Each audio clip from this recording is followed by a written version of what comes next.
Okay.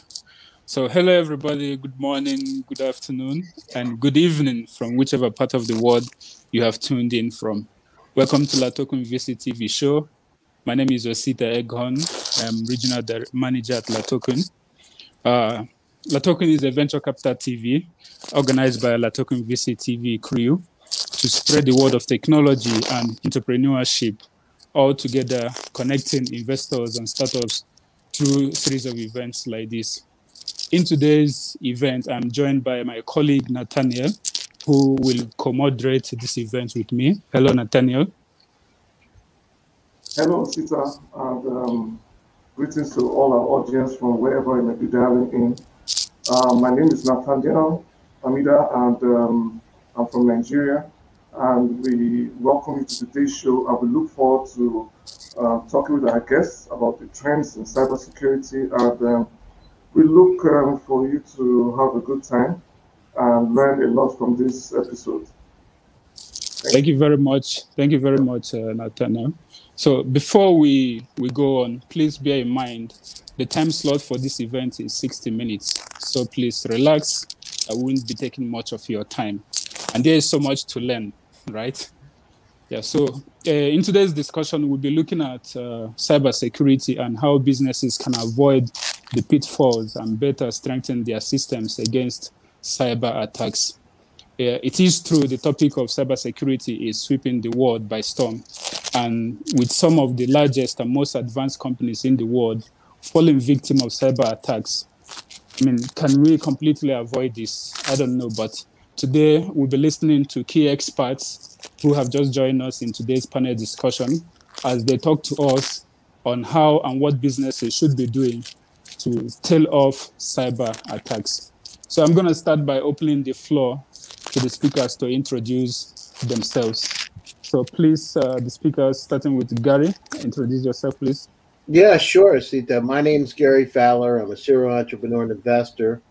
I built 17 companies, been involved in 2 unicorns. I was on the original management team of Click Software, which was sold to Salesforce about 21 months ago for $1.35 billion. I also am the co-founder of Eva.ai. Eva.ai is an AI HR tech company, and it is a unicorn. And today I'm the CEO, co-founder, and president of GSD Get Shit Done Venture Studios, a premier global AI and quantum venture studio, curating companies from around the world in areas like cybersecurity across multiple vertical markets, using Silicon Valley as a port to the rest of the world. So it's great to be here, and thanks for asking me. Thank you for joining us. And Farid? Hey, thanks a lot, Osita. So I'm Farid. I'm a general partner and program director at Wiseguy Cyber. We're an investment fund, startup accelerator, and an ecosystem builder in Europe. We focus on cybersecurity, defense, AI, and we have other B2B SaaS verticals through our main Wiseguy's ecosystem building and venture as well. So we've been working, for the last 7 years with over 185, now nearly 220 startups. We're an early stage investor. I'm passionate about trying to make cybersecurity mainstream. I think cybersecurity is that dark art, or used to be that dark art that fintech was 10 years ago. And now, you have people using fintech products on their phones, which would be laughed off 10 years ago. And what our objective is to try and make cybersecurity for businesses, for enterprises, for individuals more mainstream. And we do that through investment, through running our accelerator program, which, we've got quite a lot of investments from different countries all over the world. And I'm here to talk to you guys about cybersecurity. The difference is I look at cybersecurity more as an innovation piece. So I try and find out what the new trends are and where cybersecurity is kind of going in the future. It's not predicting anything, but it's just kind of going with what I see in the market. There you go. Okay, wonderful. Thanks for your feedback. And I think we have somebody coming in. Yeah. It's Ragu. Can you please, introduce yourself, sir? Yeah, hi. My name is Ragu Rao. I'm from Princeton, New Jersey. I'm a serial entrepreneur, angel investor, and business mentor.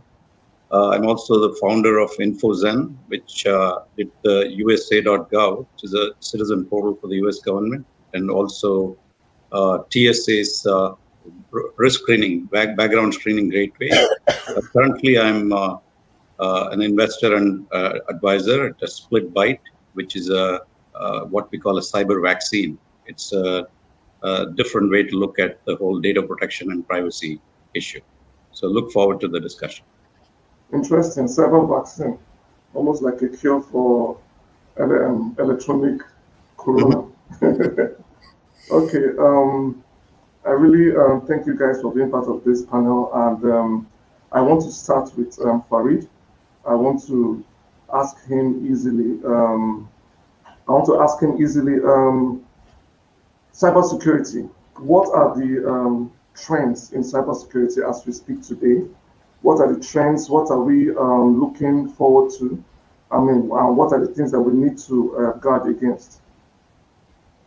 So like I mentioned earlier, cybersecurity, the trends which are kind of what we see in the market, they kind of go around things like problems from earlier, but have now become more widespread.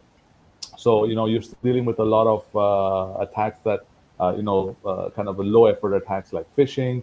You're dealing with a lot of attacks based on passwords, a lot of privacy and identity. You're dealing with a lot of new ransomware. Basically, essentially what's happened is all the stuff that was usually kind of swept under the carpet 10 years ago is now just become more mainstream.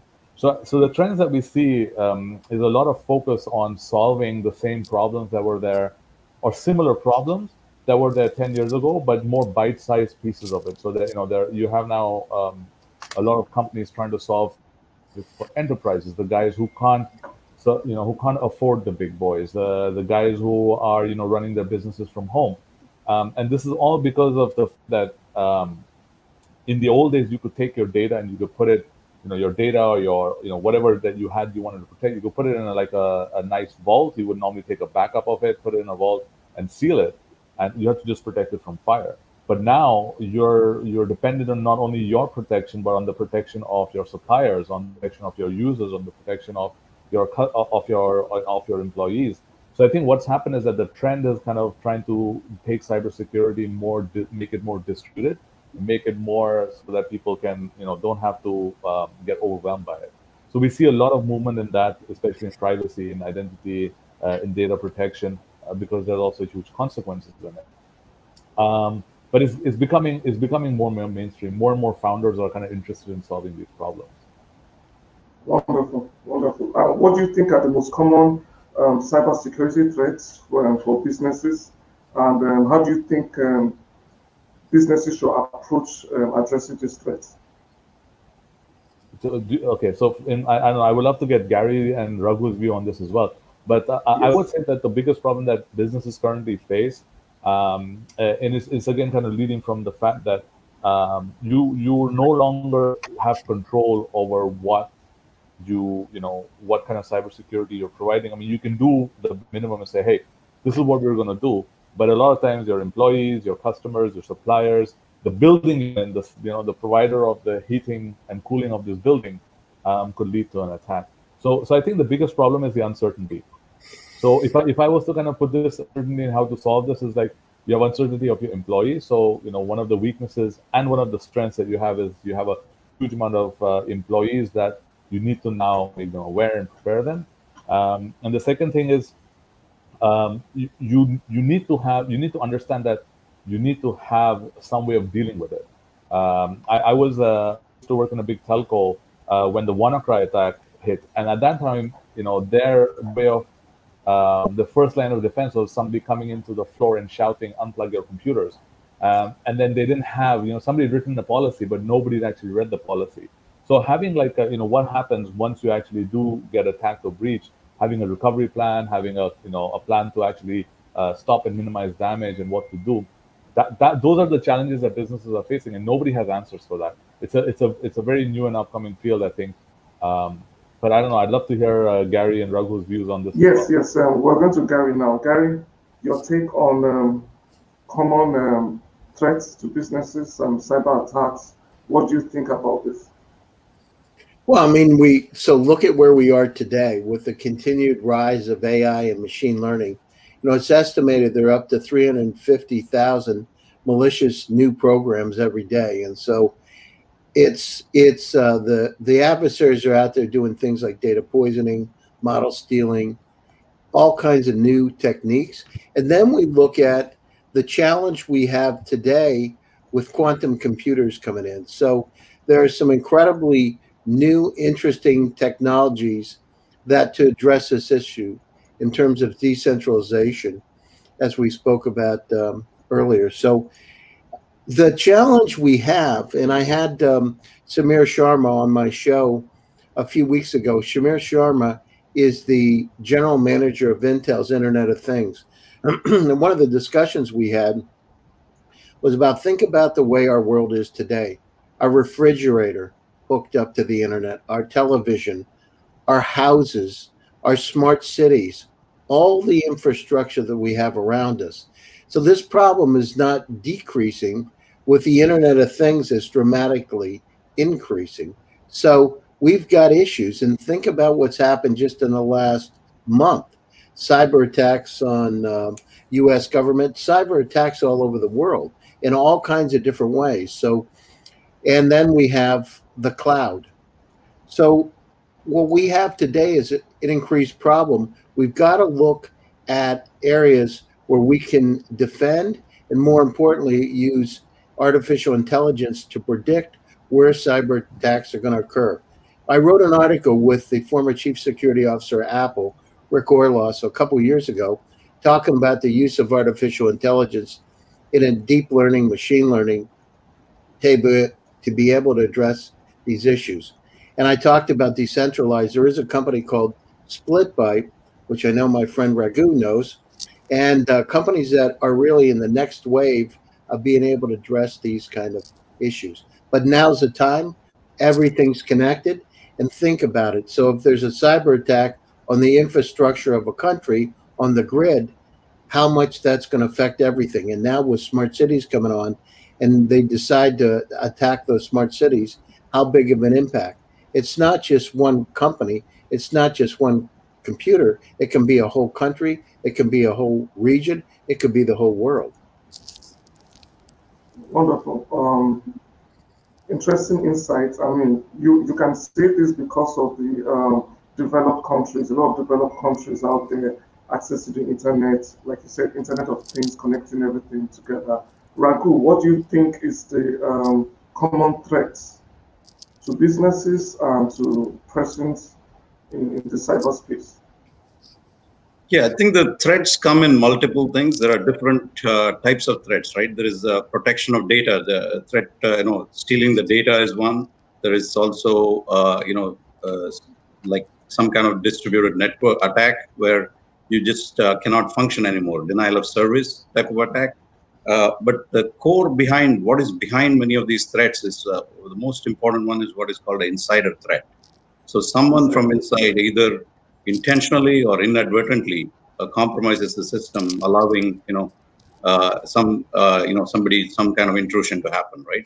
So currently the cybersecurity approach has been you take the medical analogy, mostly been either preventive, where they try to do things like perimeter security to prevent bad actors from coming in, or it is like reactive. That is, once an incident has happened, they try to kind of figure out how to clean up and reduce the damage and all kinds of stuff, block things.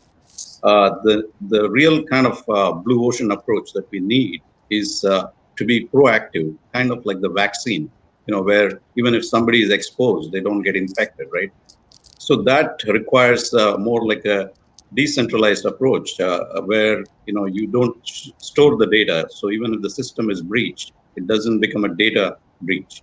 So SplitByte is one example where they take the data, essentially digitally shred it, and then bury it into the cloud or whatever, in different systems. So if you come to one system, you get nothing. You have to know how it is stored across multiple systems and be able to retrieve it, right? So that's a huge a different way to look at things. So see, quantum hacking right now, the traditional encryption techniques are being, like they're able to break the encryption using quantum hacking, especially when state actors are involved. Like whole countries are now into this, this cybersecurity, trying to reach and steal data from others. So I think the key is that there used to be a concept called air gap in the old very, very secure system. They would not even allow any type of network access. We cannot do that anymore, especially with the public cloud infrastructure that everybody is using. But we have to be able to simulate something like that. And one way to do that is use these kind of decentralized data protection techniques.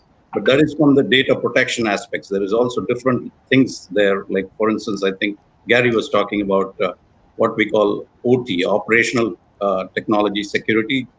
Just like IT, we have OT.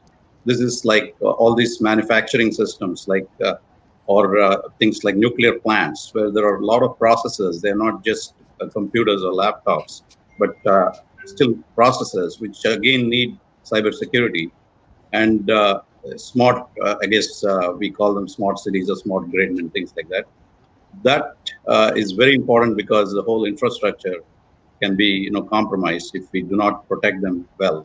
So I think the size of data is so huge, and the other aspect of security is privacy, which which is very, very important, because it's not just about data theft; it's also identity theft, where somebody's identity can be taken, and they can. I don't know if you have steal from them or impersonate them and all that. Yeah, it's pretty common in most part of the world. I think at this point, Daniel, this is scary, right? Sorry, it's pretty common here. I had it happen. Oh, really?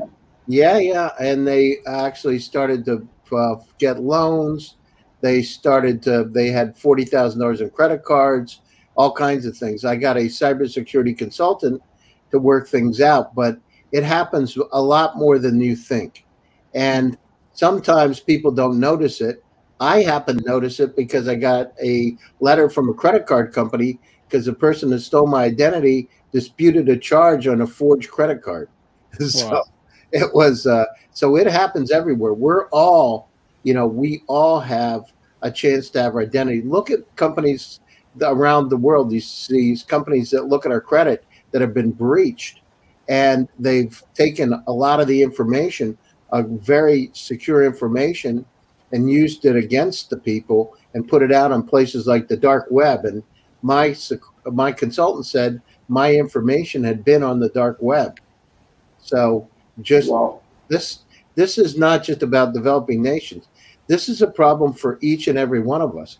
And the developing nations, the thing is, Nathaniel, look at it today. I mean, as the company develops, I remember when I was first in Russia and they called it the third world country, et cetera, at the time.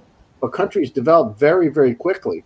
And now as you're building your infrastructure, you need to understand, you need to have technologies like a split byte in front of you to be able to take care of that problem before it happens. I totally agree with you. I mean, we've seen different instances now where cybersecurity is a threat to an individual, a government, or a country. I mean, so it could come in any form, and there is need to be more proactive than reactive about this. I will hand over to my colleague Osita, and you follow up from here. Yeah, thanks, guys. Thank you, Gary. And it appears as long as a computer exists, we will continue to be at risk of having our digital data compromised and manipulated. But looking forward to when these issues will be solved. So moving on to the next question, Farid, I would like to start with you on this, because I know you have a vast knowledge in this field, as well as other speakers and Gary as well, with all that AI stuff going on. So Farid, tell us, are there technologies that can be used effectively to fight off cybersecurity crimes or flag system vulnerabilities that might aid cybercrime? So the answer to this question is, of course, there are technologies that can reduce cyber, your chances or the risk that that you have of getting, of having a cyber crime. But I keep telling people, like, if you believe, if a consultant comes to you or a technology comes to you and says, hey, we're going to protect you 100%, that's a lie. So eventually, I mean, like Gary said, even the best, they get breached. Even if you are a cybersecurity expert, your PayPal account will get hacked. So what I would try and say is that there are obviously a lot of methods by which you can reduce this risk, right? And effectively, cybersecurity is not about, I mean, good example is, you can put a lock on your house, and you can put an amazing lock on your house, but somebody can still come and break your window, right? So there's always going to be risk. And so I'm not here to kind of say like which is better. I mean, we've talked about quantum hacking. We've talked about like AI, AI models being used to predict stuff. This is great, but technology for the hackers moves at the same speed as well. I mean, you have hackers who are able to kind of, and some of this hacking is not that it's being done today. I mean, there are people there. You have, especially when it comes to corporate hacking or hacking by big states, they're already in. You just don't know it. They're just looking for an opportunity at the right time, political time, and stuff like that. So I think like I'm always of the opinion that you can buy as many boxes as you want, and you can put it in. You need people who understand what these boxes do and what they protect. So I think it's kind of the answer to this would be, what is your biggest threat? So Ragu mentioned about insider, right? There can be insider threats which are both unknown and known. So somebody actively promoting or sharing stuff, or providing access, or people doing it unknowingly. I mean, one of the biggest threats to businesses in 2020 had been invoices. So people just kind of slowly kind of slipping into the email chain and changing the invoice payments so that they paid certain accounts, and companies have lost millions of euros of money, which is not even insured. You can't get it back because you legally paid invoice. So what I'm trying to get at is, yes, there are certain systems that can protect them. Are any of them techniques 100% proof? No. Do you think that we will get something like that? Like like Raghu has mentioned and Gary mentioned, like we need to be kind of adopting more tech. I think that we need to be adopting tech, but we need to be also making our the people who are in the equation more aware of what can happen. So there's going to be this time where it's going to get worse, and then it's going to get better. So in my opinion, technology is great and you can bring it in, but it still can't protect you. I mean, the fundamental way by which artificial intelligence and modeling works is they take everything from the past and they try and predict. And if you've not had a attack of a particular kind, you can't predict it. So it's always important to understand, like what Raghu said, what happens once you've got something, how do you react to it, and how do you prevent it? And to me, those are the things that people don't get, and you can't buy boxes for that. I mean, you can, but you need to really understand what threat are you preventing. And a lot of businesses don't understand that. They think like, okay, I'm going to get this box that has all the labels or the certification is going to protect me. But unfortunately, that's not the case. Thank you very much, Gary. Do you have something to add on that? Yeah, I mean, it's I remember when I had a criminology course in undergraduate, and the one thing that they said then was basically, as the good guys come up with ways around it, the bad guys figure out how to avoid it. So, I mean, this is a problem that will continue on and on and on. The difference between now and before is it's not about an individual, as I said, or about a company. It could be a whole country, and especially with geopolitics. I mean, look at what happened just in the last few weeks. So these are things, and now the rise of quantum computers. Imagine systems that can work so fast, they're 100 million times faster than the supercomputer. They can literally do something that would take a supercomputer 10,000 years, and they can do it in 200 seconds. These are the kind, and China just came out with a new system.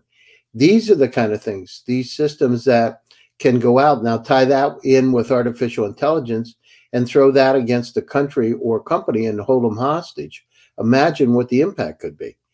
So we need to go down through today and start looking at how to be able to defend, how to be able to defend against these quantum AI attacks that are going to happen in the not too distant future. Right. Right. Thank you very much, Gary. Just to add to what Gary said, Gary, but I mean, so I completely agree with you.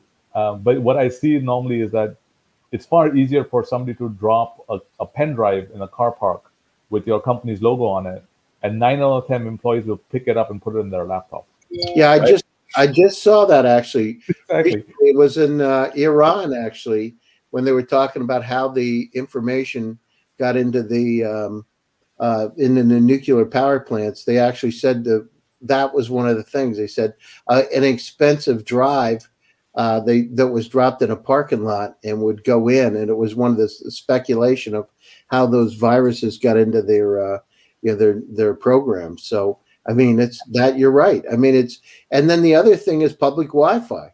People who are out there using public Wi-Fi don't understand it. This is one of the ways that they can get into your system. Or a picture, right? You get a picture and you download a picture. It could be embedded inside that picture. So, I mean, one of our startups, they do vulnerability testing as a service, which is quite different to what, normal cybersecurity experts offer. And just to give you an example, they did a vulnerability test of public CCTV cameras that are provided in a big European capital city. 72% of those cameras had out-of-date passwords, out-of-date firmware, the same password at install. So they were vulnerable to any kind of attack. Wow. And they had no network segmentation. So you could actually get into, deep into the networks and, the computers of the city public authority. And the funny thing is, Ragu, you mentioned something called as operation technology, OT, and you have IT. And this is one of the disconnect that we see as well. OT is all about putting machines and equipment, and then IT is all about protecting it. And the funny thing is, currently, and this is changing, but currently there's no bridge between it. So the OT guys put up the cameras and say, okay, my job is done. And the IT guys are like, well, it's not my job to protect this camera because, somebody else is supposed to, update the firmware. And so these cameras have been lying there for 5 years. They're all active. They're all working. They're in operation. So you have these kind of disconnects, which are, mind-boggling. And, for somebody who's like a lazy attacker, yes, I mean, like, Gary, you mentioned going through China and, or a big deep state who wants to try and, get a political or military advantage to use cybersecurity. But a lazy hacker would just, there's so many easier ways of doing it. It's mind-blowing.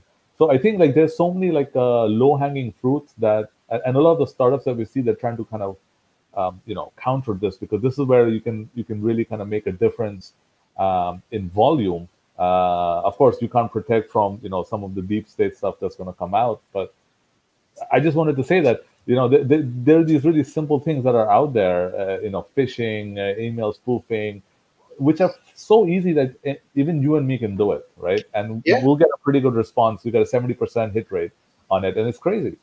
Farhan, I just got one this morning. It said GST policy update. Now, I'm the CEO of the company, right?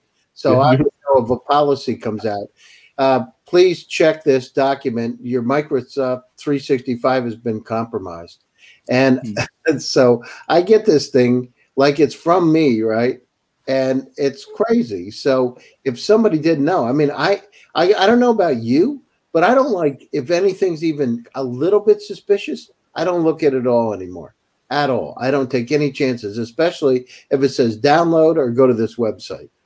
Exactly. So Gary, this is called CEO fraud, what you just mentioned, that usually from the CEO, it goes to some of their, reportees, so that it looks like, it's if you get something from your, supervisor, you immediately react, right? So yeah, exactly.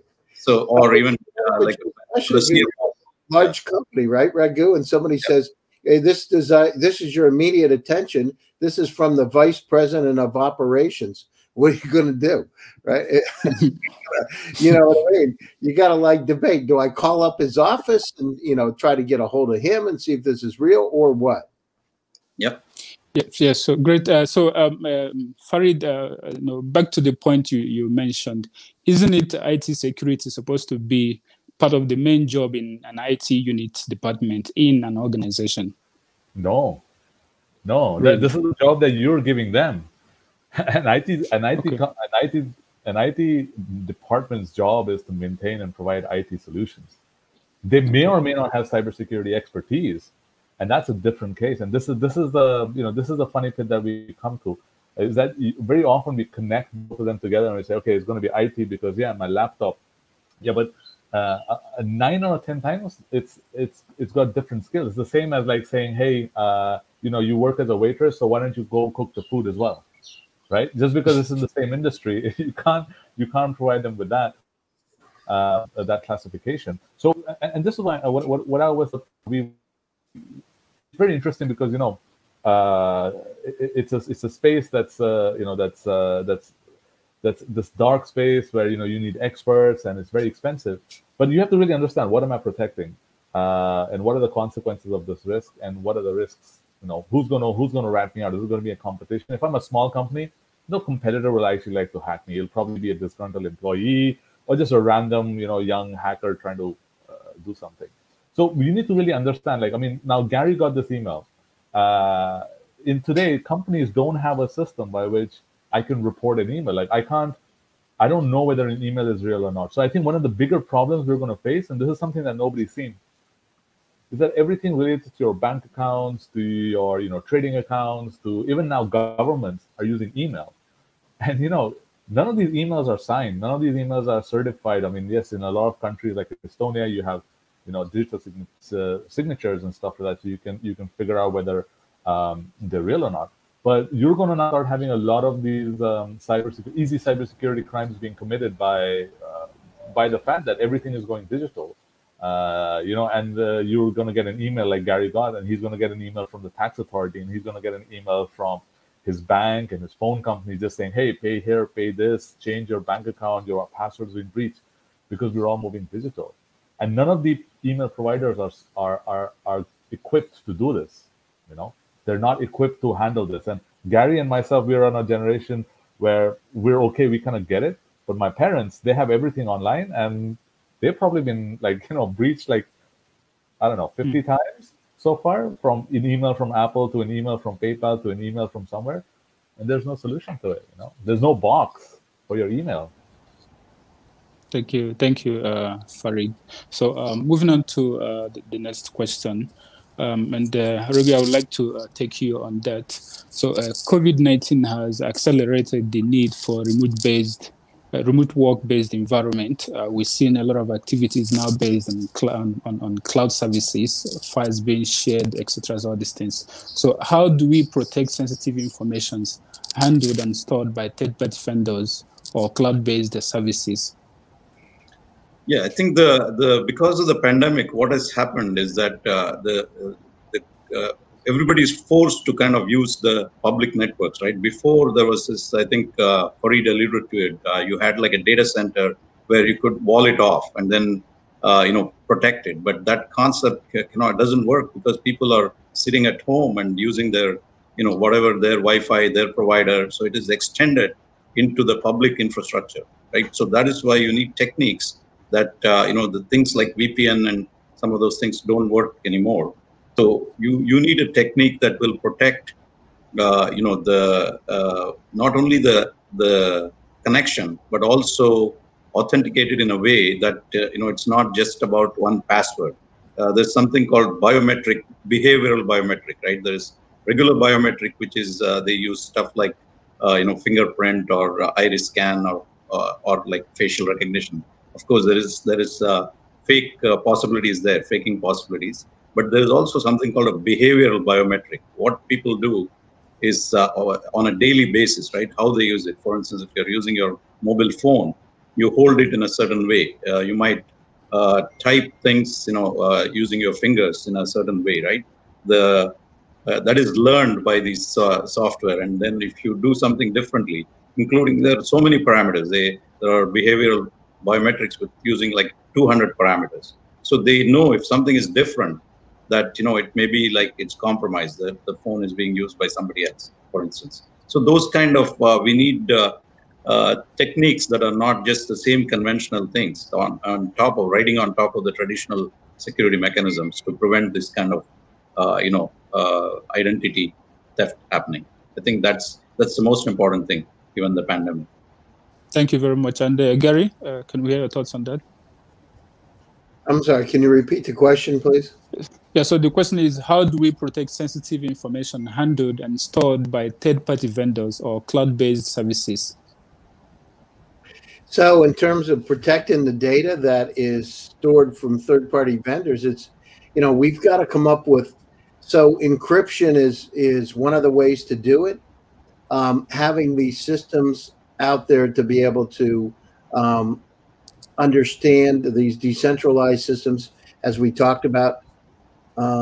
So there are multiple ways that we can do that. There's been a rapid increase in the adoption of infrastructure as a service offerings, and these reduce costs and increase in organization speed. But look at what's happened. There's reported that there's almost a 400% rise in cyber attacks. So this is, it's a challenge. So, where we look at, the traditional way of having sandboxes to evade malware, those days are gone, because these programs kept running separately. So malware can't attack them. That's really the old way, Nathaniel. It's the old way. It's not the way today. So we've got to look at these traditional programs for malware aren't as effective as they used to be. We need to really understand, suggest to be able to shift the detection to all kinds of different ways. We need to really have proactive approaches.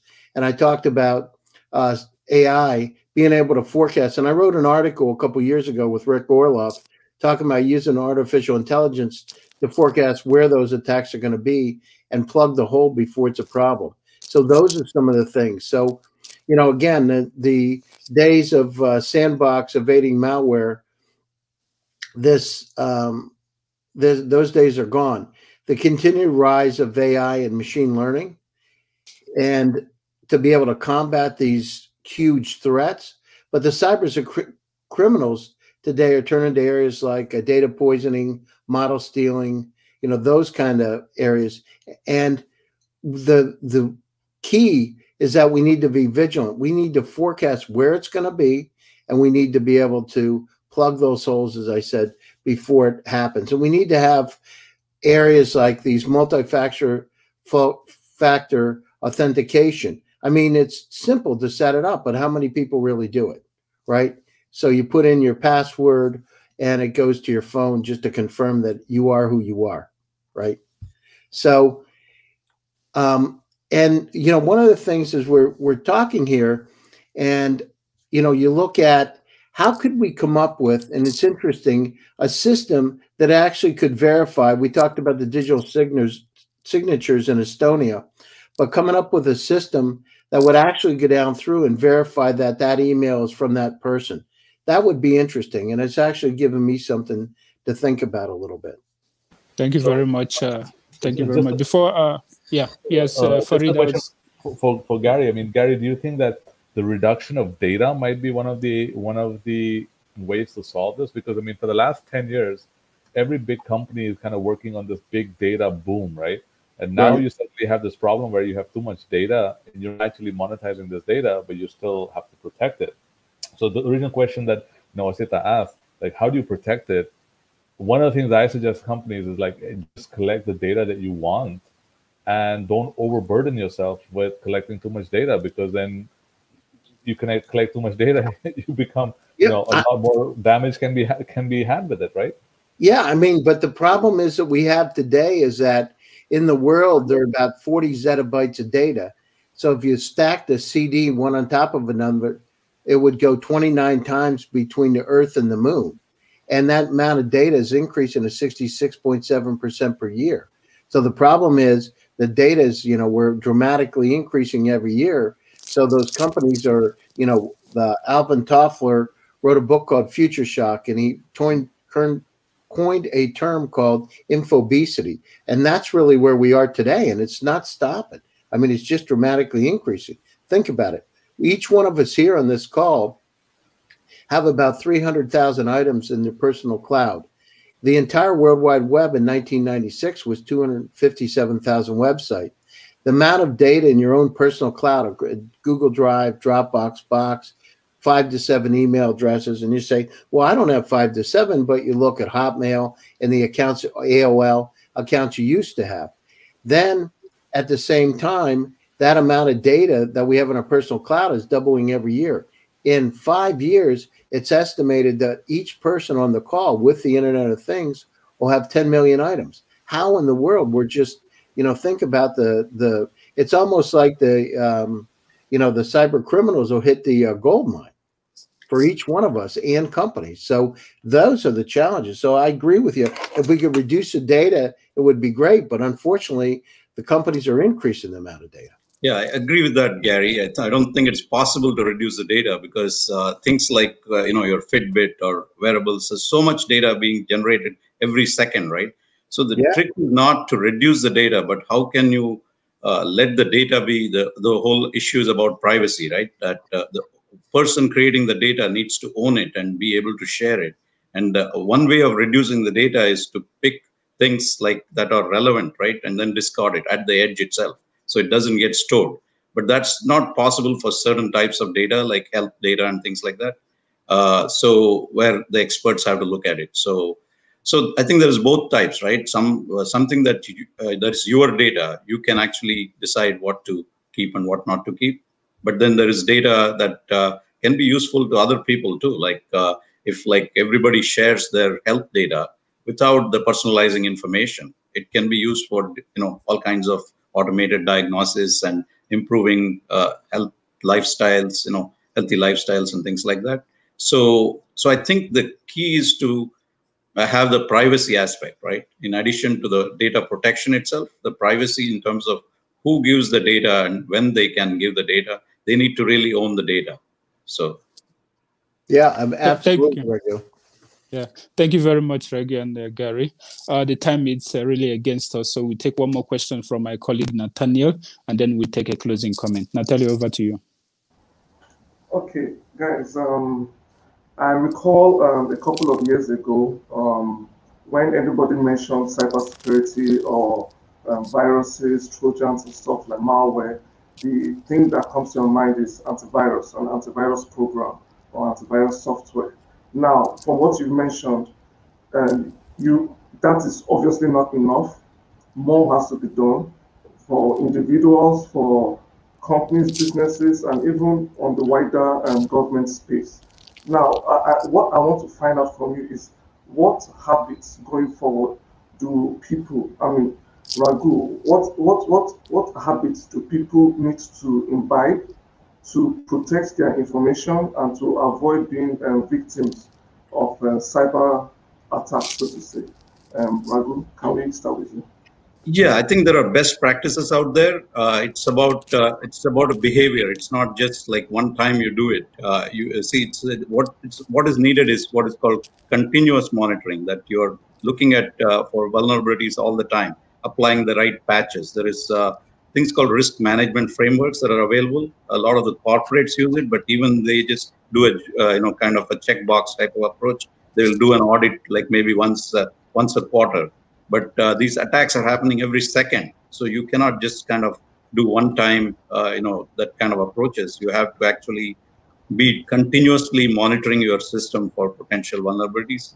And so that is the preventive side, right? Second is the reactive side. Once you detect an incident, I think Farid was mentioning, you need to be able to report it and very quickly stop the damage, right? Reduce the damage. And of course, the third piece is what I talk about is the cyber vaccine, where you actually, even if the system is breached, the data is not breached, which means you need novel techniques that just because the system is breached doesn't result in the data being compromised. So you can store the data in different ways, use techniques like behavioral biometrics to make sure whoever is accessing is the right person. And those things can actually be shifted. You can, instead of doing it the same thing all the time, you can apply different sets of parameters you mix in when you authenticate access to the data. But the key is people knowing about these risk management frameworks and applying that, and having something that is continuously looking at it. Antivirus programs have evolved, but they only look for more certain kinds of reported breaches. But we need technologies that will look for things which AI can do, is to look for any kind of anomalies, not necessarily previously known anomalies. Okay, so do you think we're any closer to finding a solution that is easily accessible by everyone? Like Gary said, he got an email. It could be any one of us. We don't need to be CEOs. We just need to have a credit card. So is there any solution or pathway to get protected, like this vaccine, to get to homes, businesses, and all? Is it happening soon? Yeah, I think we need, there are a lot of these different channels, right? All the channels need to be protected with some kind of biometric data, so that, the original encryption techniques like PGP and all that were very difficult to use, because just to create like an encrypted email or whatever, you have to do, a lot of stuff, and it's very inconvenient, but in today's day and age, this can be automated, right? So the digital signatures can be verified. But again, the technology is not as robust as it should be, because there are so many vendors. I think, some countries like, for instance, India, you'd be surprised, is like gone all digital, right? They have this DigiLocker where you can have your digital signature. They have a Aadhaar, which is like a way to identify each citizen, right? So there is a privacy issue which has to be addressed. Of course, in the US, it's very difficult to get something like that. But I think it's moving towards there, because you have to give up some of your privacy to get the additional security. And then we can have, like I was saying, the owner of the data should be able to control how they share it. I think that's the most critical thing, because now we don't know, once we give the data to somebody, how they are protecting it. That is the biggest challenge, right? So we have to be able to have a way to continuously monitor the data that we are sharing, and be able to pull it back, or just let them use it and not keep it, right? So that those kind of techniques, and it's happening. It's just now only the scope of what needs to be done is becoming clearer. It was all kind of being done ad hoc. We have to do it in a more holistic way. I thank you very much for that insight. It gives me hope that there needs to be more proactive measures taken in place, and more advanced technology. And I think that's where Gary comes in, because he's always talking about AI, quantum computing, and its role in protecting and encryption and all that. So Gary, your take, what is the long-term, or what are the habits, what are the things and the long-term prospects for individuals and businesses to protect themselves in cyberspace? Well, so I'm a country boy from Pennsylvania. When we grew up in the country, if it's black and white and had horns and it's a big, it's probably a cow. You know what I mean? It's like, I grew up in a village of 500 people. So, one thing is you need to change your passwords. You can't have these passwords, the name of your dog Spot. You can't go down through. You got to keep it. And the other thing is they'll use the same password across multiple groups. So, it's the same password. The other thing is, we're so interested in getting things on the internet. It said, sign in using your Facebook account. I mean, it's like there's some things we just have to be diligent ourselves. And if you see a suspicious site out there and you're going into it, you got to just be careful. So I would say, some of the simple things: change your password, use two-party authentication. Yeah, absolutely. I mean, most people don't. Oh no, I don't really need to do it, but you have to do it. And so if you start this multi-factor authentication techniques are really important. So I would say that's the place to start. I mean, this is not going to stop no matter what. I mean, we'll have quantum computers defending against quantum computers. I mean, eventually. So like we said, Ragu was right on target with decentralized approaches. These kind of approaches are highly, highly quantum resistant. And those are some of the ways that we can really protect ourselves and plan for the future now. And the problem is we don't think about it until it's a problem. People just don't want to do that. We need to go down through and be, as we said, proactive about it. And once we start to do that and change our mindset, and again, I mean, this has been a problem since, you know, the mid 90s, and the internet really took off with Google, right? And Yahoo. And we just have had these challenges out there. We just haven't been as vigilant. The other thing is, you know, if we look back in time, you know, if you had a Hotmail account, you probably still have a Hotmail account out there, and you used a very simple password many times in the account. So take those accounts that you have and make sure you've secured them, because that could be an in for people coming into your life. You know, make sure those kind of things are secured. So, but I'm optimistic about it. I mean, the resilience of humanity, we've always been able to come through and address challenges. It's, you know, on one side, we want the convenience of life to have things like IoT and Nest in our house, and all kinds of automation to be able to help us deal with the massive amounts of information out there. Now look at healthcare. You know, we're going to have smart pills in our body. You want to make sure those aren't hacked. So we just have to be a bit more proactive about it. Yeah, wonderful. You mentioned something about taking personal responsibility, changing your passwords. What do you think about password managers and all this stuff out there? Are they relevant in a time like this? What did you say? I'm sorry, I missed it. Password. I said, yeah, in a time like this where you mentioned that everyone has to take personal responsibility, yes, change their passwords and all that. What do you think about password managers? I mean, it's just, you know, and again, it's from my standpoint, it's I would not go down through and use password monitors. What I would do is, for myself, I would go down through and just make complex passwords and change them frequently. You just have to, you have to have a more disciplined approach. I think one of the ways that we could do it is have reminders that it needs to be done. We don't have anything out there today that says, you know, it's time to change your password. You need to do a new password, like some type of, and it's kind of interesting, right? We have password for years, but my suggestion, you know, I regularly go in and change my passwords. I suggest, you know, it's just keep it simple, right? Have a reminder, change your password. It's time to change your password. You know, well, I'm going to keep reminding you till you change it, and just do it. But people, you know, the other thing is, you know, on one side of it, you know, we're inundated with information, and people just get a little bit lazy, right? They just don't go down through and do the simple things. So a reminder, I suggest just have a reminder, change your password. Okay, cool. Thank you very much. I hand over to Osita right here. Thank you very much, Gary. So for the sake of time, I think we have to cut the short here. So let's take a closing comment from our speakers, starting with Farid. Okay, so I would say, I mean, just, you know, Gary and Ragu was all interesting points.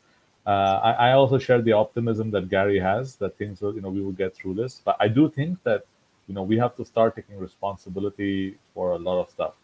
And, you know, it's interesting, Ragu, you mentioned, you know, biometrics, but in you know, behavior biometrics. So we have a startup that does that.